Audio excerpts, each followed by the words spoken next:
Buenos días.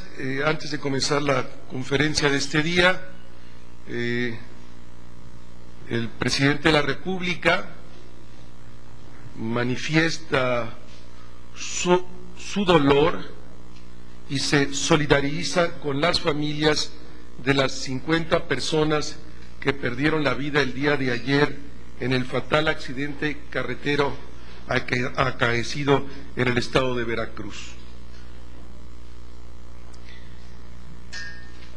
Esta semana, como ustedes saben, es una semana social, con temas relacionados con Sedesol y también con temas relacionados con la vivienda, y por eso hemos invitado el día de ayer a la Secretaria de Desarrollo Social, y hoy está con nosotros Carlos Gutiérrez, Comisionado Nacional para Vivienda, que nos va a plantear algunas cosas relacionadas con la construcción de vivienda, que ha sido uno de los programas fundamentales de este sexenio.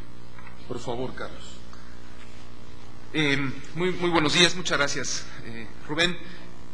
Como ustedes saben, en algunas ocasiones he tenido la oportunidad de estar aquí invitado por Rubén para platicar con ustedes acerca de lo que se ha venido desarrollando en materia de vivienda.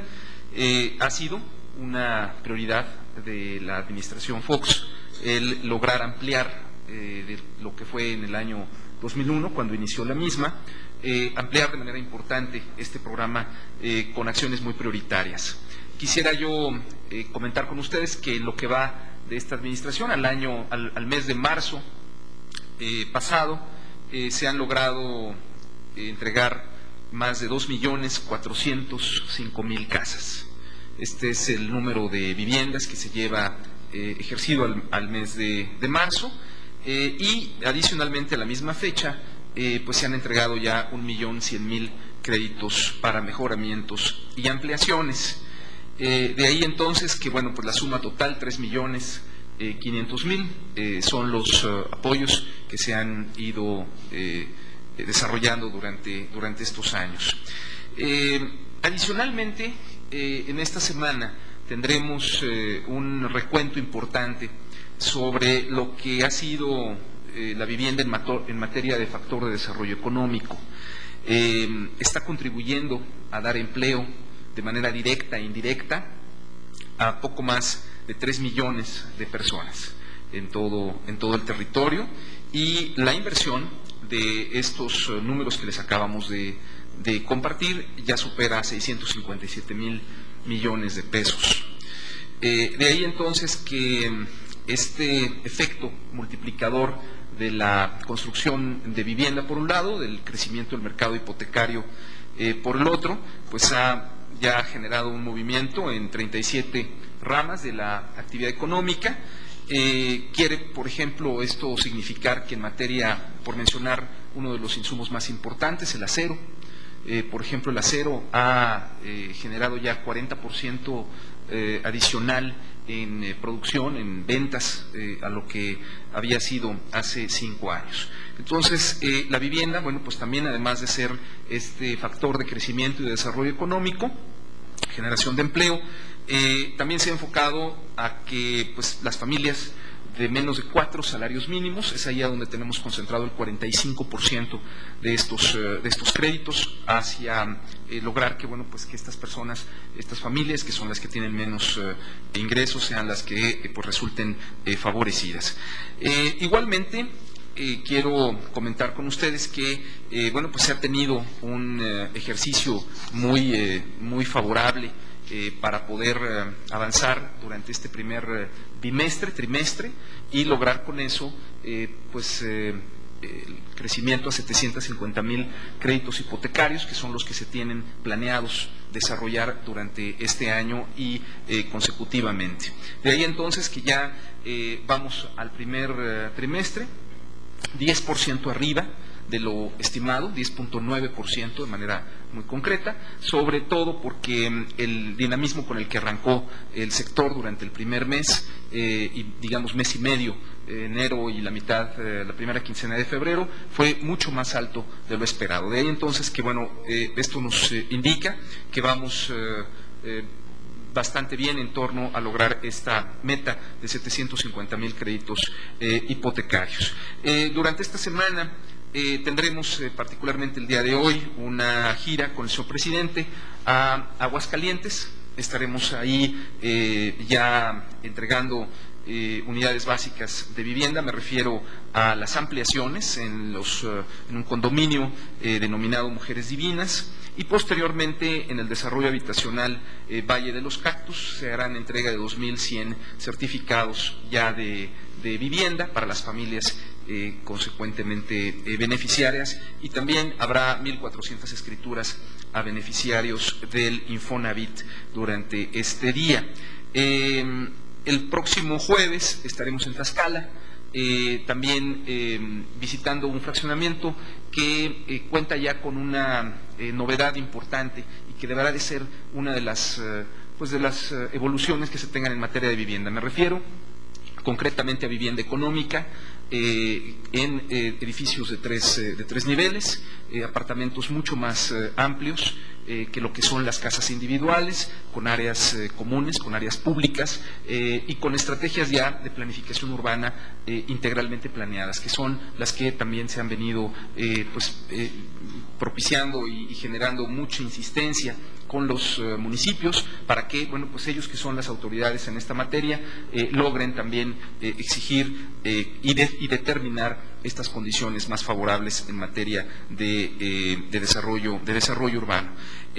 Igualmente, el próximo jueves también se tendrá, dentro de esta semana, la asamblea del Infonavit, en la cual se dará cuenta a todos los asambleístas de los tres sectores: el sector de los trabajadores, el sector de los empresarios y el sector del gobierno, los resultados del año 2005, para que se pueda aprobar los estados financieros, los balances de dicha institución, y al mismo tiempo se revisen los avances y sobre todo las perspectivas que deberemos de tener para lo que resta de este año. Tal suerte que, estos son los ejercicios. Al mismo tiempo, ya a esta semana de abril se mantienen las tasas de interés en los créditos bancarios, en los créditos de Sofoles, con el ofrecimiento de que estas son tasas de interés fijas. Los plazos continúan siendo a 15 y 20 años, y estamos ya observando una disminución importante en las solicitudes de enganche.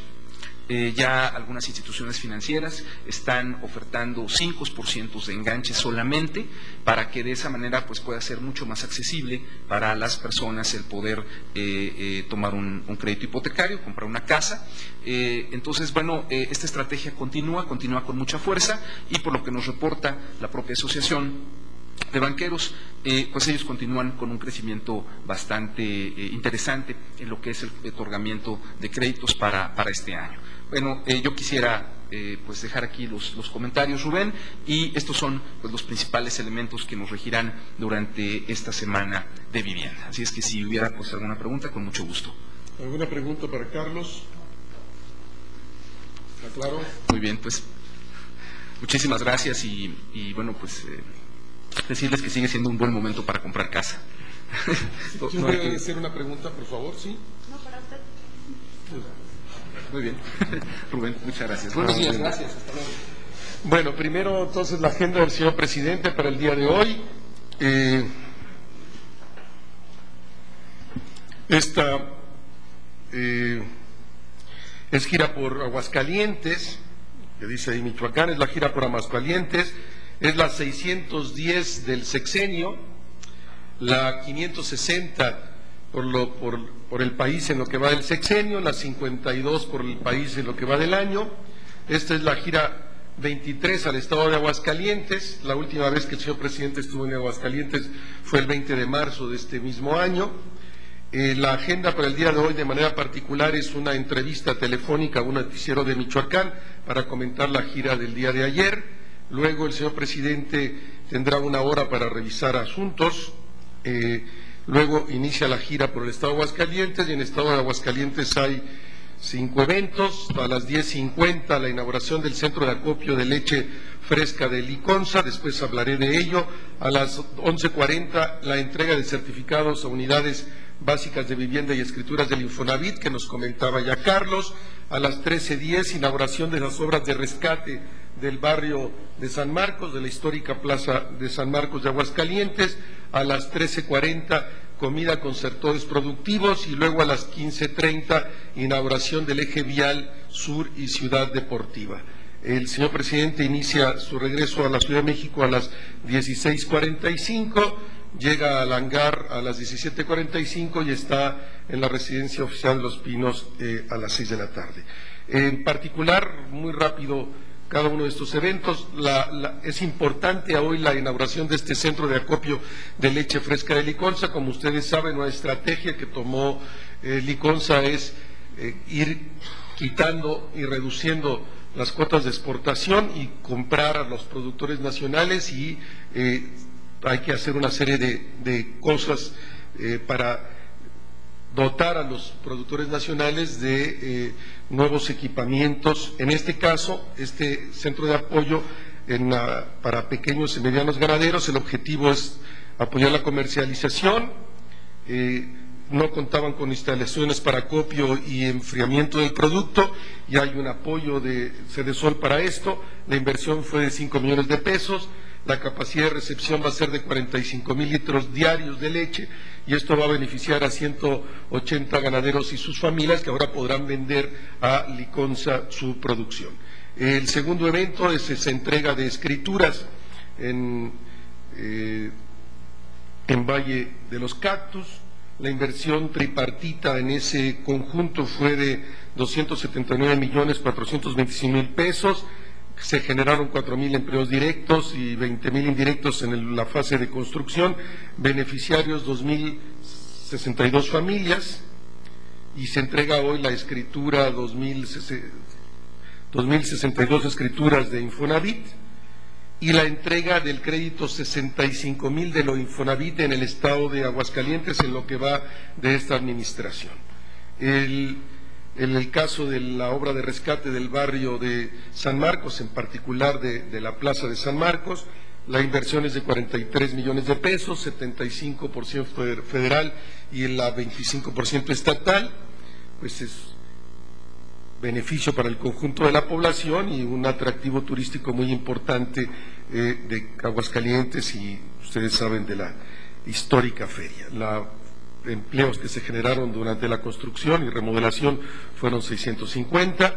Luego está esta comida con los sectores productivos de vivienda. Como ustedes saben todos estos datos ya, de 2001 a 2006 habrá más de 3 millones de créditos que implican más de 3 millones de viviendas, más 1,5 millones de créditos para remodelación, lo que va a dar en total al final del sexenio unos 4,5 millones de créditos, 200 para vivienda y el resto para remodelación y ampliación.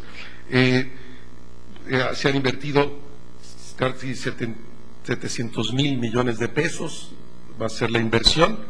En Aguascalientes el número de créditos ha sido de 97,000 y la inversión de 8,287 millones de pesos, en particular en el estado de Aguascalientes. Y el señor presidente, la última obra que estará será la inauguración del eje vial Norte y Sur Ciudad Deportiva. Es una inversión totalmente estatal de 75 millones de pesos que beneficia a 750,000 habitantes del municipio de Aguascalientes, y durante su construcción se generaron 800 empleos. Esto sería la información de la agenda del señor presidente para el día de hoy. Si hubiera alguna pregunta, Margarita.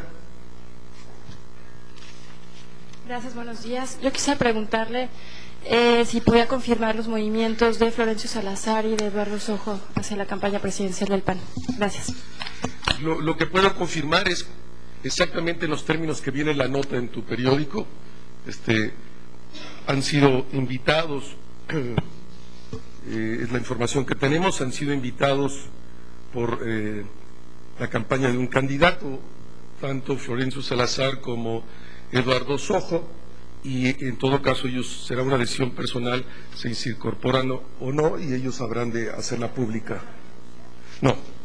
No han presentado la renuncia, siguen siendo los titulares de sus respectivos puestos. Sí, buenos días.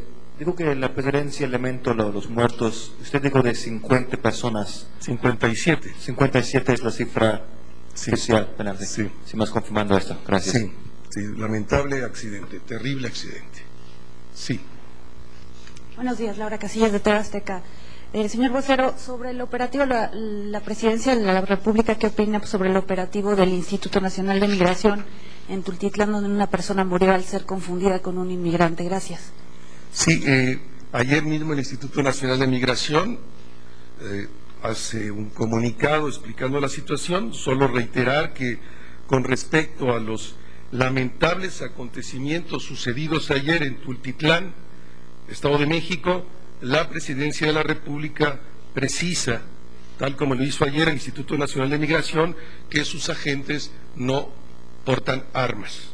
El Instituto solicitó a la Policía Estatal del Estado de México apoyo para realizar un operativo para detener a polleros y inmigrantes ilegales. El comisionado del Instituto Nacional de Migración ya ofreció a las autoridades del Estado de México todo el apoyo para realizar la investigación que conduzca a esclarecer estos lamentables hechos. El Gobierno de la República reitera su decisión y su voluntad de seguir trabajando para que la migración, tanto en la frontera sur como en la frontera norte, se dé en el marco legal que garantice que ésta pueda ser ordenada, segura y respetuosa de los derechos humanos.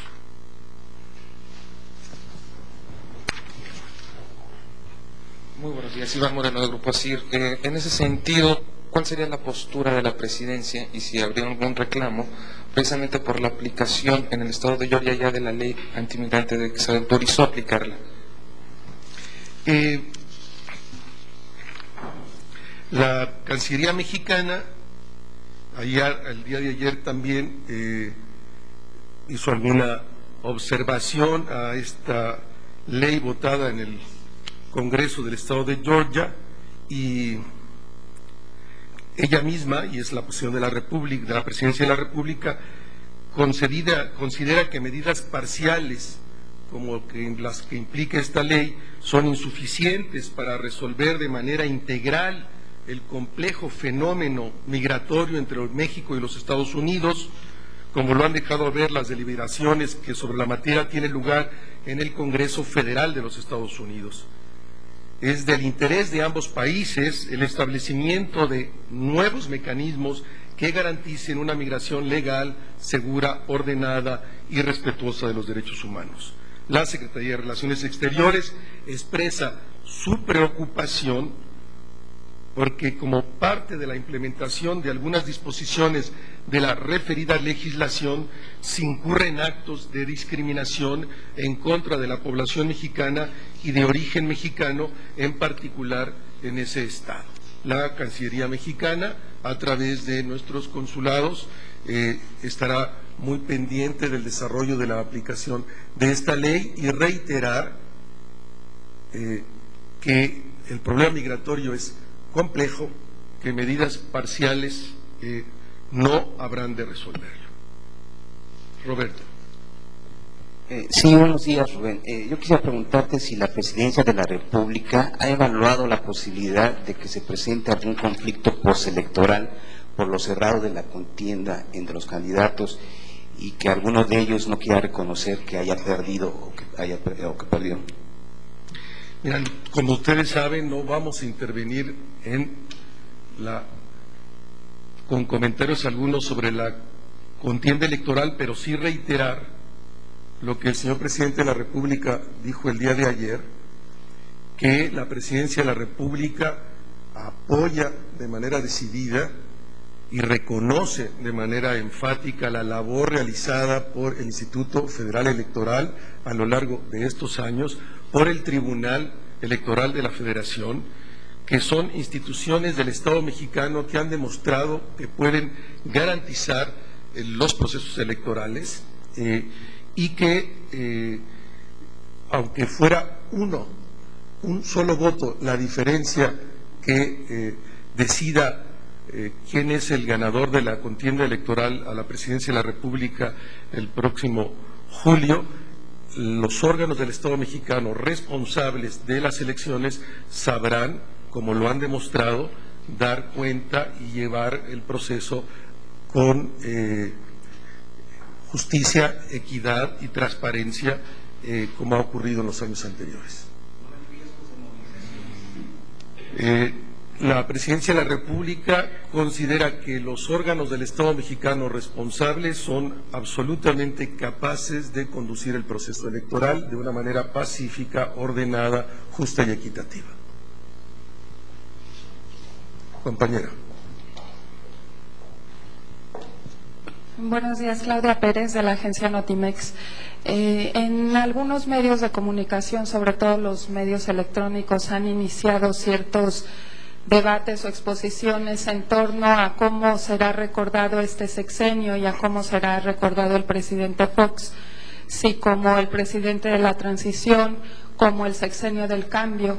¿Cuáles serían las características que, al juicio de la Presidencia de la República, los ciudadanos deben tener más en cuenta que han caracterizado a este sexenio? Gracias. Habría muchas maneras de responderlo. El señor presidente de una u otra manera lo ha hecho. Respondería en esta ocasión que la misión histórica que tenía este gobierno, que el mandato que le otorgó la ciudadanía a la elección del 2000, fue que pudiese cambiar un régimen político autoritario que había permanecido en el poder por 72 años, que la tarea sustantiva era profundizar la vida democrática en el país y construir los elementos sustantivos de la gobernabilidad democrática. Este gobierno ha trabajado en esa dirección. El país goza de un espacio de libertades que nunca antes había tenido, goza también de un respeto a los poderes que nunca antes había tenido lugar en el país. Se vive también un nuevo federalismo, que son elementos, junto con la transparencia, la rendición de cuentas, que hablan de un cambio profundo en el sistema político mexicano. Sara.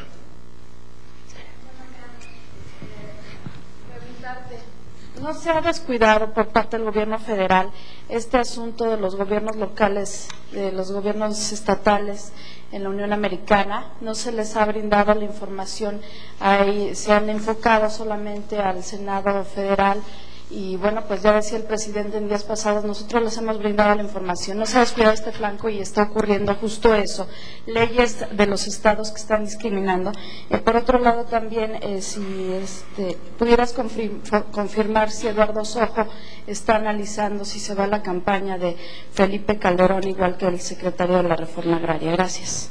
Sí, de ninguna manera. Se trabaja con todos los actores de la vida norteamericana, de todos los actores políticos y sociales, haciendo conocer los planteamientos del gobierno de México.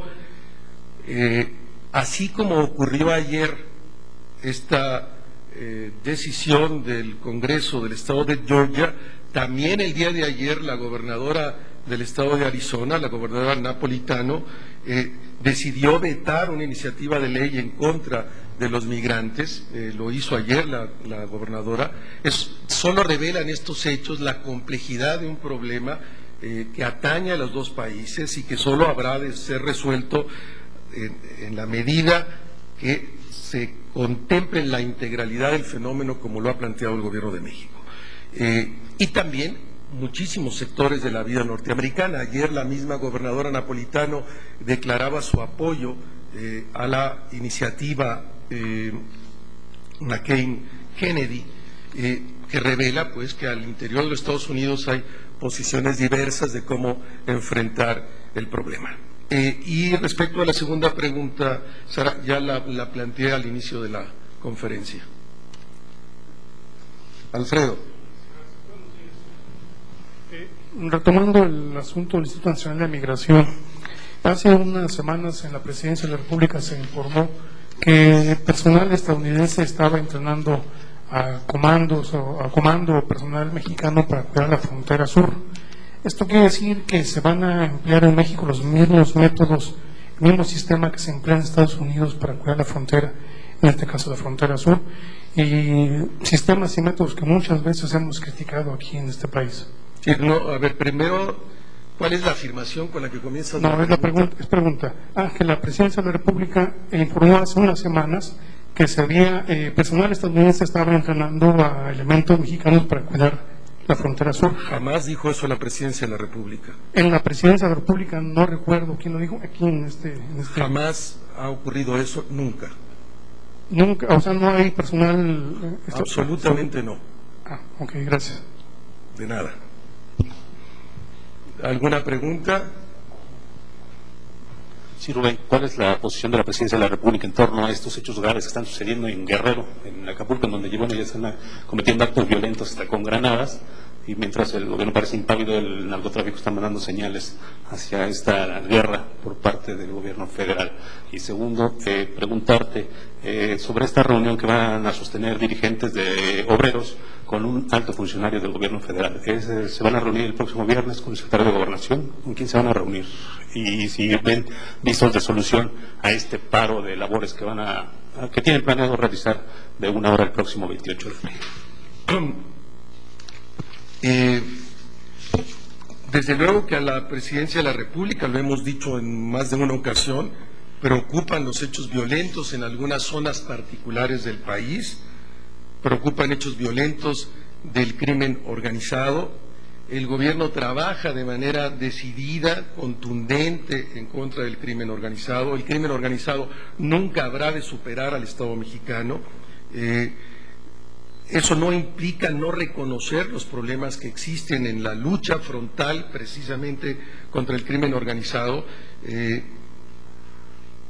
y el Estado no va a cejar en su tarea y responsabilidad. Están ahí más de 60,000 encarcelados miembros de las bandas del crimen organizado, por lo menos docena de bandas desmanteladas, y es precisamente, como lo ha explicado el propio señor Presidente de la República, que en esta acción contundente del Estado se ha recrudecido en ciertas zonas, en la disputa entre las propias bandas y por el enfrentamiento de las autoridades, se ha recrudecido la violencia. Y la segunda pregunta, perdóname. Mira, hay un diálogo permanente.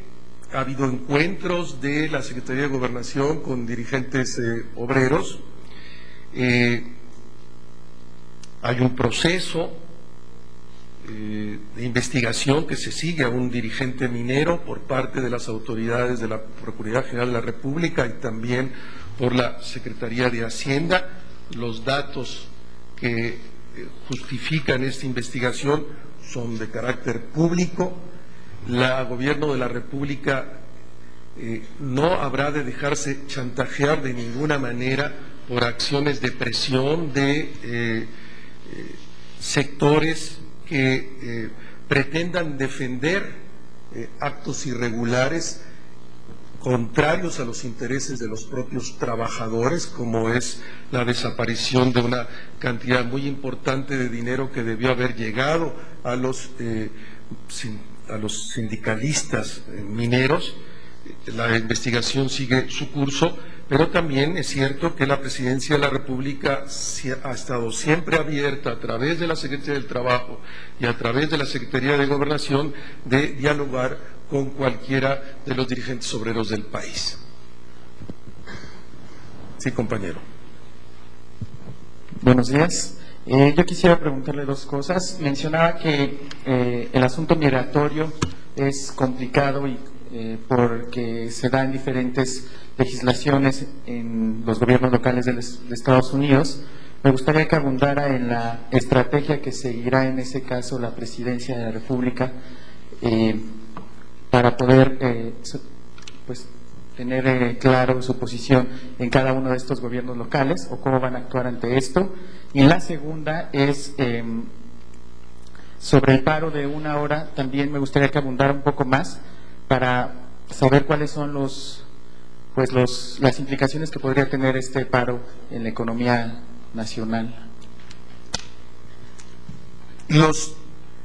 La Constitución de la República garantiza a los sindicatos el derecho de manifestación y lo garantiza en el marco de nuestras propias leyes. Esperamos que cualquier manifestación de los trabajadores se dé en el marco de nuestras propias leyes. Y respecto a la primera de las preguntas, sí, es evidente la complejidad del problema migratorio, es un problema que tiene por lo menos 100 años y que se ha ido haciendo cada vez más grave, requiere de una solución integral. El Gobierno de México ha estado en esta administración, más que ninguna otra administración, trabajando sobre ese tema. El tema migratorio no era un tema de la agenda de los Estados Unidos y México hasta que llegó esta administración y lo pudo colocar como un tema prioritario de la agenda de la relación bilateral. El gobierno mexicano, a través de la Cancillería, ha trabajado de manera intensa, explicando a las diversos órdenes de gobierno de los Estados Unidos, a las diversas autoridades de los Estados Unidos, cuál es la posición de México, dando a conocer cómo México entiende puede ser resuelto este problema. Lo ha hecho de muchas maneras, en los ámbitos políticos, en los ámbitos sociales, en los ámbitos académicos. Como ustedes saben, hace 3 semanas atrás, el Estado mexicano publicó su posición respecto al problema, no el Gobierno de México, el Estado mexicano, en una declaración que se publica en un conjunto de medios mexicanos y medios norteamericanos, firmado por el Ejecutivo Federal, pero también por el Poder Legislativo y también por un conjunto de organizaciones de la sociedad civil. Esa propuesta fue muy bien recogida por diversos actores de la vida política y social de los Estados Unidos, y seguiremos en ese trabajo. El 27 de abril se reanuda la discusión en el Senado de los Estados Unidos. Es una decisión soberana de los Estados Unidos, así como nosotros queremos que se respete nuestra soberanía y se respete nuestro marco de decisión. Nosotros somos también respetuosos con las decisiones de los otros gobiernos, pero eso no impide de ninguna manera que a través de los canales diplomáticos podamos dar a conocer, y lo estamos haciendo y lo seguiremos haciendo, cuál es la posición del Gobierno de México en esa materia. Marisa. Gracias, Rubén. Con todo esto que está ocurriendo en este tema migratorio, todavía la presidencia sigue teniendo optimismo de que pueda lograrse una reforma que termine con estos problemas migratorios. Sí, sabemos de lo complejo de la discusión, no lo ignoramos, pero consideramos que hay una serie de datos de carácter positivo que hacen que mantengamos una posición optimista respecto a la posible decisión al interior del Senado de los Estados Unidos, y esta se funda básicamente porque la solución del problema migratorio conviene también a los Estados Unidos, conviene a México, pero conviene también a los Estados Unidos. Compañera. Buenos días, Mónica Romero de W Radio. Nada más preguntarle por qué, si dicen que respetan el derecho a manifestarse de los trabajadores, ¿por qué prohibirle a los trabajadores de consulados manifestar? ¿No están violando su derecho? ¿A los trabajadores, perdón? Trabajadores mexicanos en los consulados en Estados Unidos manifestarse o a hacer paro el 1 de mayo. No entiendo la pregunta. Oh, perdón. Sí, hoy en la mañana, bueno, todo entendido, se informó que la presidencia prohíbe a los trabajadores de los consulados de México en Estados Unidos asistir al paro de labores el 1 de mayo en protesta por las violaciones a los paisanos. No es violar su derecho a manifestarse. De ninguna manera. Hacerlo implicaría violar la soberanía de otro país, mantener una actitud injerencista que no queremos que nadie la tenga con nosotros. Somos extraordinariamente respetuosos también con los otros gobiernos. Lo que queremos para nosotros lo otorgamos también a los demás. ¿Alguna pregunta, Alfredo? Antes de irnos al pastel y al desayuno. Camilo. Señor Aguilar, ¿la Presidencia de la República hará algún pronunciamiento preciso respecto a este llamado que han hecho nuestros connacionales en Estados Unidos de abstenerse de comprar productos y servicios de empresas estadounidenses en México? ¿La Presidencia hará algún pronunciamiento al respecto? No haremos ningún pronunciamiento. Somos respetuosos de las decisiones de la sociedad civil y somos respetuosos también de la soberanía de los países. Camilo. Gracias, buenos días. ¿Qué valoración hace la Presidencia sobre las próximas visitas de los presidentes Palacio de Ecuador y Tabaré Vázquez de Uruguay? ¿Es esta una señal de más acercamiento de México hacia Sudamérica en la conformación, en el apoyo de la conformación de esta comunidad sudamericana de naciones? Gracias. Qué bueno que mencionas esto. En todo caso, en las próximas visitas de jefes de Estado a México y también de la próxima presencia del señor presidente en la toma de posición del presidente Arias el 8 de mayo, personal de la Secretaría de Relaciones estará aquí con nosotros para explicar en detalle estas reuniones. Desde luego, pero a tu pregunta precisa, desde luego que a México interesa fortificar y ampliar sus relaciones con los países del Cono Sur.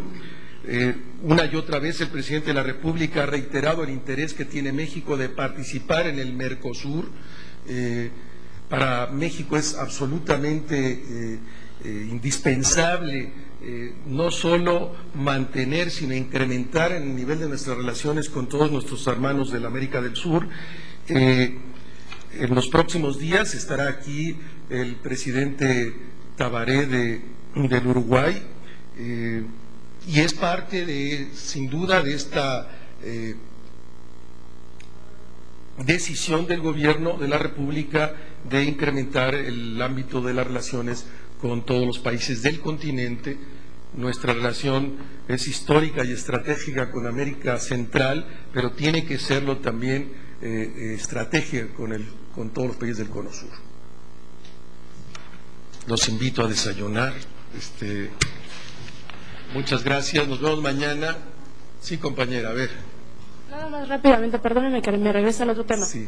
¿Qué sanción va a haber para aquellos trabajadores de los consulados que vayan que hagan paro? Pues los van a despedir.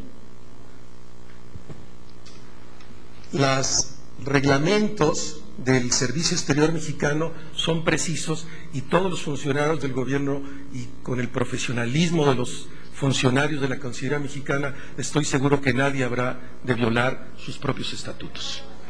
Estoy seguro que nadie habrá de violar. Vea usted el reglamento del Servicio Exterior Mexicano. Ahí está la respuesta. Vamos.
Pertenecen a un partido político.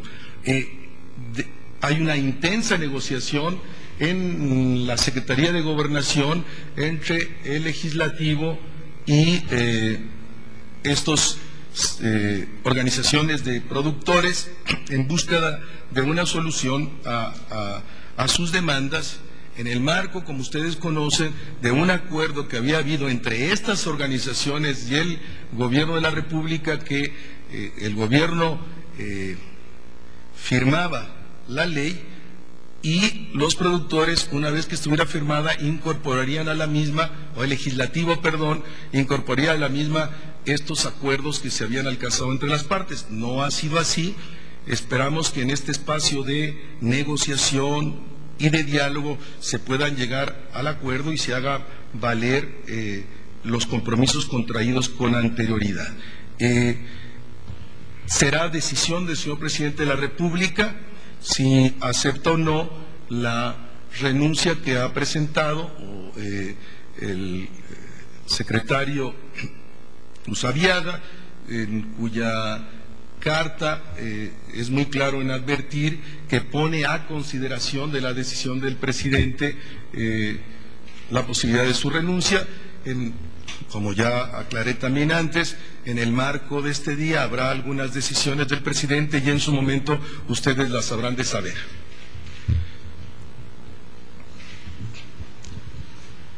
Rubén, para hoy esperamos nada más cambio en Secretaría de Energía o también podría incluirse Zagarpa.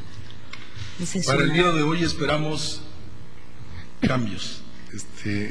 Y en su momento... En plural. Esperamos cambios. Y en su momento yo les haré... Segundo. Probablemente no solo eso, sino otros cambios.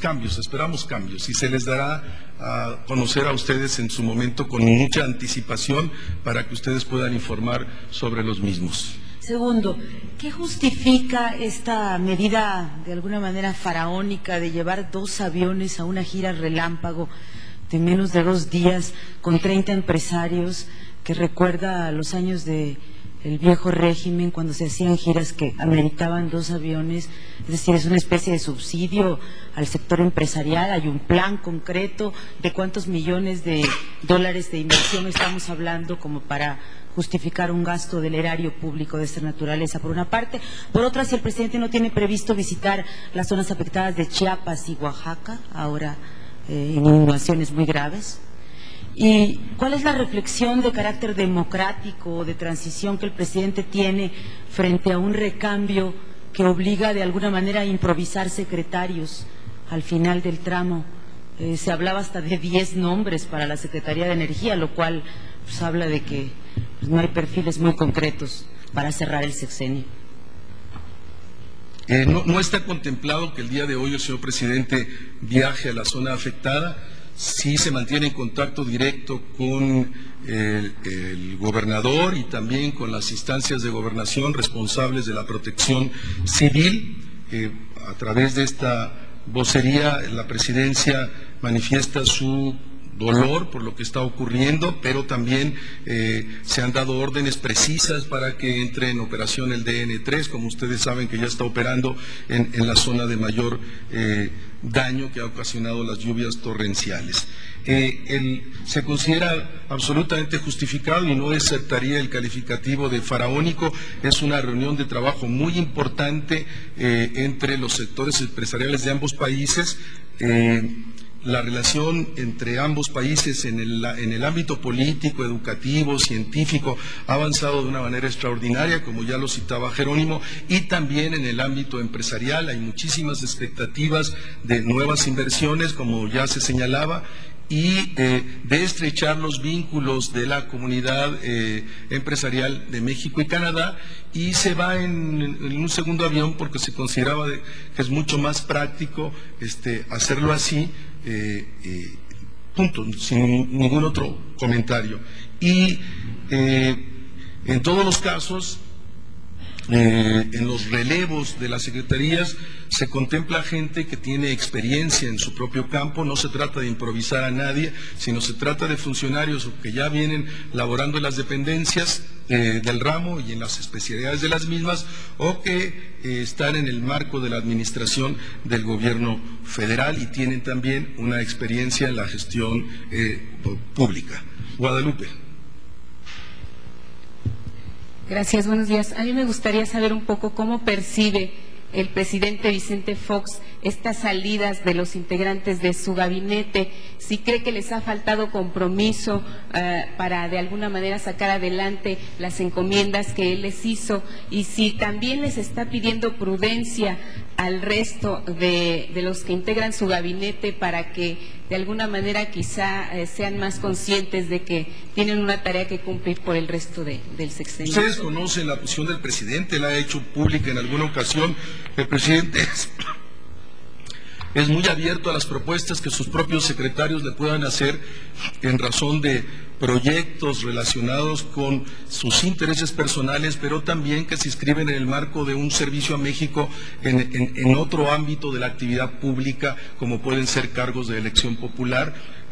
Siempre el presidente ha manifestado apertura y este es el caso de posibles renuncias y el señor presidente ha hablado con ellos, como ustedes saben, y ha manifestado en todo caso su apertura a considerar el planteamiento que estas personas le hacen, ¿no?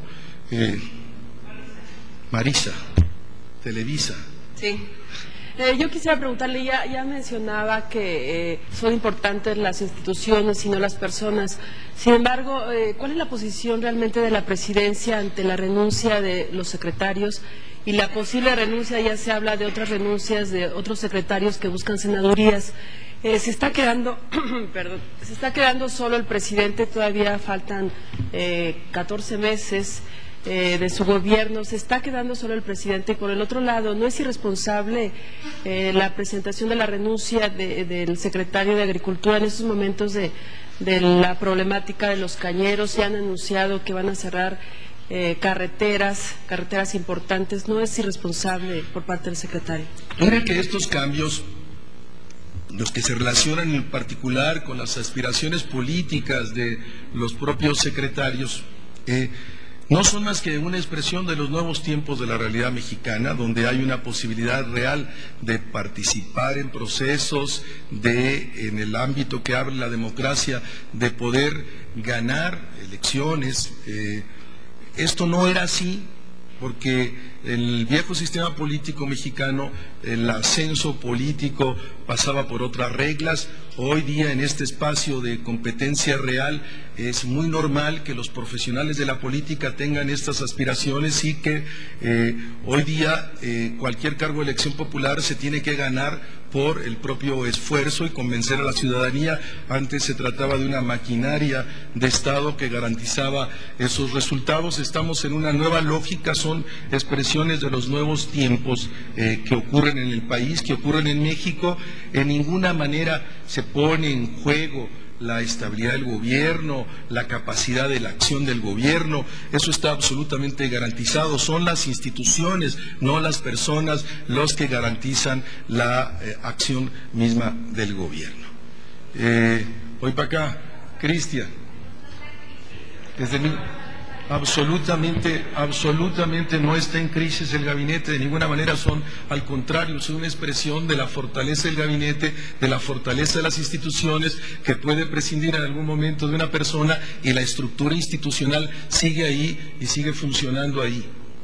Buenos días, Rubén, para preguntar. No, son cambios normales, absolutamente. Ocurren a cada momento en muchos países, donde incluso cambia el gabinete en pleno, en los regímenes parlamentarios, y no pasa absolutamente nada. Y aquí es una expresión de la nueva realidad que estamos todos aprendiendo a vivir con ella. Estamos construyendo la gobernabilidad democrática que, entre otras posibilidades, abre este espacio para que los propios secretarios participen en la vida política del país. Implica, eso sí, fortalecer las estructuras institucionales. Las estructuras institucionales son absolutamente necesarias. Los hombres pasan, las instituciones quedan. Sí, para preguntar ahora sí. El presidente Vicente Fox ha en muchas ocasiones presumido de lo que es esta estabilidad con que goza nuestro país. Sin embargo, el día de ayer el presidente del Banco de México aseguró que, bueno, ¿de qué sirve la estabilidad si desgraciadamente no hay un avance económico? Y es lo que finalmente percibimos los mexicanos, ¿no? Que el avance económico, lo que se tiene en el bolsillo. ¿Qué opina la presidencia de la República con relación a este comentario hecho por el presidente del Banco de México? Gracias. La presidencia de la República respeta los puntos de vista del gobernador del Banco Central. El día de ayer hablé con él y compartimos en mucho el punto de vista y la visión que tiene el Banco Central. En algunos otros puntos podemos pensar diferente, pero se trata de una institución muy sólida, a la cual respetamos, y cuya opinión nos parece muy valiosa. En puntos que podemos pensar igual, que comentábamos ayer, en la necesidad de las reformas estructurales para avanzar en el proceso de crecimiento sostenido del país, en la conjunto de las variables macroeconómicas que ofrecen la posibilidad de la estabilidad económica que hoy existe en el país. En eso estamos absolutamente de acuerdo. Y quisiera subrayar los acuerdos. Sí. ¿Lee? Mark Stevenson de la AP. Sí, doctor, nada más quería ver si se ha iniciado algún contacto ahí con el gobierno de Guatemala en relación a la entrada de los caiviles, el cuerpo de élite. Si esto no representa una regionalización del problema de seguridad, porque tienes Mara, tiene caiviles, tiene varios cuerpos ahí infiltrando a la frontera norte, y si se ha confirmado que estos mismos caiviles estuvieran traficando armas o si estuvieran más relacionados con los Zetas. Lo único que puedo confirmar, como lo planteaba ayer el señor secretario de la Defensa y también el Procurador General de la República, que se ha iniciado una investigación, que hay hoy algunos miembros miembros de las Fuerzas Armadas de Guatemala que han sido detenidos por la Procuraduría General de la República y están en proceso de investigación, y ese es el nivel de las cosas en este momento. Dos preguntas más, porque ya me están presionando para mi otra junta. Patricia, Rosaura. Bien. Terminamos con esa tercera y corro, ya voy a llegar tarde. Sobre este tema de los caiviles, señor, el viernes pasado el presidente anunció en Tabasco que se pondría en marcha un plan de seguridad semejante a México Seguro en la frontera sur. ¿Esta detección de esta presunta alianza entre caiviles y zetas tendría que ver con este programa para reforzar la seguridad en la frontera sur?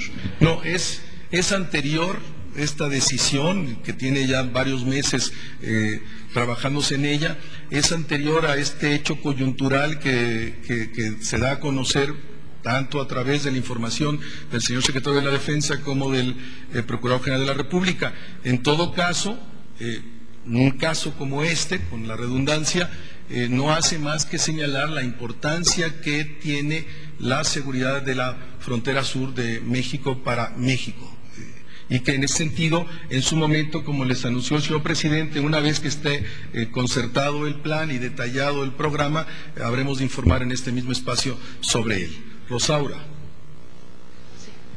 Gracias. Ante esta polémica de los cambios en el gabinete, y bueno, por el bien de México, y ya que estas personas son contratadas para trabajar por México de alguna manera, y aunque usted diga que las instituciones son las que permanecen, pues son realmente los seres humanos los que echan a andar estas instituciones, los planes se obstruyen de alguna manera. La pregunta es la siguiente: ¿considera la Presidencia de la República la posibilidad de que pueda ponerse o dar una iniciativa para un candado de tipo legislativo para que los funcionarios del gabinete, en aras de intereses políticos personalistas, no dejaran el trabajo votado por México? Sí, solo reiteraría, Rosaura, lo que ya dije. Si una institución se basa en una estructura personal, solo revela la debilidad de la estructura institucional. Estaríamos pensando otra vez en los viejos esquemas de los caudillismos y los personalismos. Lo que cuentan, insisto, son las estructuras institucionales que tenemos que consolidar todavía mucho más para adecuarlas a los nuevos tiempos que implican, entre otras cosas, este espacio de participación política de los políticos profesionales en la política. Bueno, pues qué bueno que sea el mejor secretario de Agricultura, y seguramente podrá haber otro que sea tan bueno como él.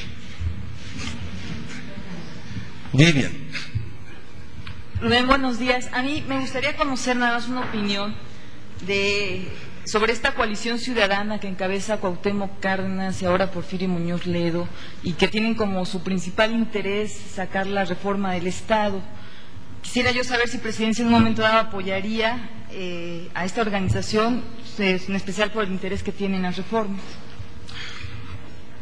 La posición de la Presidencia de la República ante este acuerdo, ante este pacto de estas fuerzas sociales y organizaciones de la sociedad civil, la ve con mucha simpatía, como ve cualquier intento de la sociedad mexicana por unir fuerzas en búsqueda de hacer que este país avance en sus reformas estructurales, en las reformas que requiere este país para ponerse al día en muchos temas, como producto de una nueva etapa en el país, que es la alternancia en el poder, y que su tarea fundamental es la construcción de la gobernabilidad democrática, de dotarnos de esa estructura institucional y de esas leyes que permitan gestionar cada vez mejor la democracia. Desde luego que es bienvenida, y en su momento, si es invitada la Presidencia de la República a colaborar de alguna manera con esta iniciativa, seguramente que lo haremos.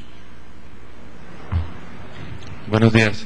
Nada más sobre los cabiles, si ya hubo detenidos, ya se informó que se les decomisaron armas, ¿qué información se tiene sobre las acciones o delitos en que hayan participado aquí en México?